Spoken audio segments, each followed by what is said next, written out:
Pessoal, tudo bem com vocês? Meu nome é Natália Ranchel. Hoje irei falar um pouco sobre a teoria do hábito template desenvolvida por Cerf. Essa teoria ela explica os padrões de distribuições das espécies, tanto espaciais como temporais. Segue o vídeo para você entender mais um pouco sobre essa teoria. Habitat e a seleção de atributos do bioma Amazônia. Antes de falarmos diretamente da teoria do hábitat, iremos falar um pouco sobre o bioma Amazônia. O bioma Amazônia ocupa cerca de 40% do território nacional. Nele está localizados os estados do Pará, Amazonas, Amapá, Acre, Rondônia, Roraima e algumas partes do Maranhão, Tocantins e Mato Grosso. Também inclui terras de países próximos ao Brasil, como as Guianas, Suriname, Venezuela, Equador, Peru e Bolívia.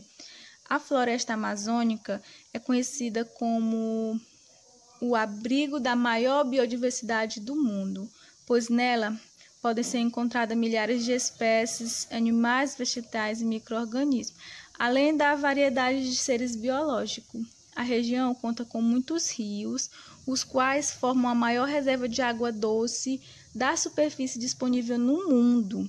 O clima é caracterizado como equatorial úmido, e quanto ao relevo, é possível perceber diferentes formações, como planaltos e planícies.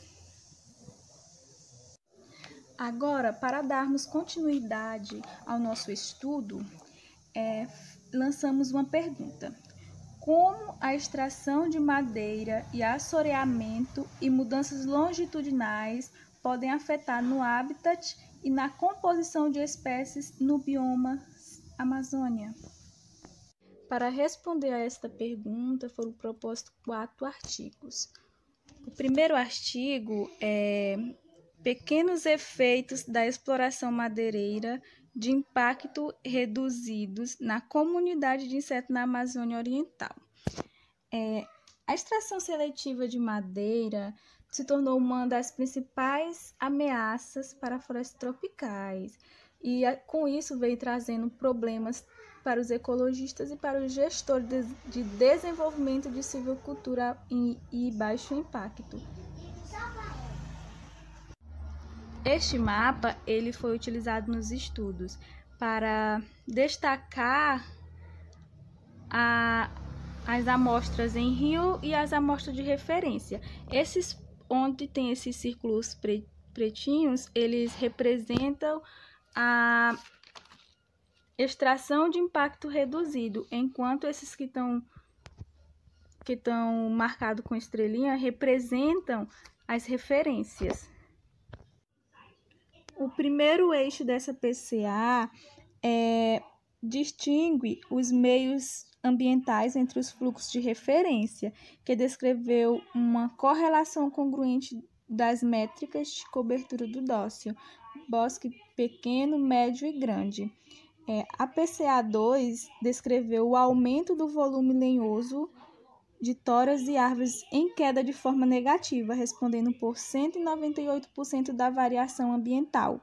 O terceiro eixo da PCA foi explicado 9,9%, que foi negativamente relacionado à relação de largura, profundidade, altura da incisão e largura da inundação ativa. Enquanto a heterogeneidade do substrato foi fraca, mas positivamente correlacionada com esses parâmetros. No geral, os riachos que tiveram extração de impacto reduzido tiveram mais variabilidade do que os riachos de referência em todos os eixos da PCA, o que foi correlacionado à quantidade de cobertura de dócil, tronco e árvore caído dentro e nas margens do riacho.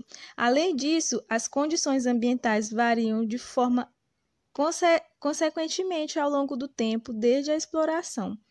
Concluindo assim no artigo que as extrações de impacto reduzido têm pouco impacto nas assembleias de insetos aquáticos, apesar de pequenas mudanças na abundância de alguns grupos. O terceiro artigo que se refere às mudanças longitudinais e altitudinais de grupos de alimentações funcionais de macroinvertebrados em riachos neotropicais, que tem teste do conceito de rio contínuo. O presente artigo explica as características estruturais e funcionais das comunidades de riachos, com foco nos componentes físicos em constantes mudanças desde as cabeceiras do habitat juntamente aos córregos e rios. O objetivo desse artigo é compreender como a altitude pode afetar as mudanças longitudinais nos grupos funcionais de alimentação. Junto com os dois primeiros componentes principais do PCA, realizado nas variáveis locais por ambiente, distância da fonte, declivagem e largura, explicam 89,8% da variabilidade geral. O score do PCI foi relacionado positivamente com a temperatura da água, o pH e a condutividade, a altitude. E o segundo fator determinante estudado foi a posição negativamente relacionado com a temperatura e profundidade da água, mas não com os locais, ao longo dos gradientes longitudinal. Quanto maior a altitude, menor será a temperatura no local. Assim, quanto maior a altitude, menor a presença de oxigênio. Portanto, a altitude aparece como um fator importante que afeta a estrutura dos grupos funcionais de alimentação das comunidades de macroinvertebrados em riachos neotropicais. O quarto artigo se diz respeito às respostas de macroinvertebrados aquáticos saproxílicos à extração de madeira de impacto reduzido na Amazônia Central. A extração de madeireira de impacto reduzido é uma alternativa da terra porque reduz os danos à cobertura florestal em comparação com as práticas de corte raso. Mas nesse estudo foi analisado se saproxílicos aquáticos são afetados pela exploração madeireira de impacto reduzido na Amazônia Central.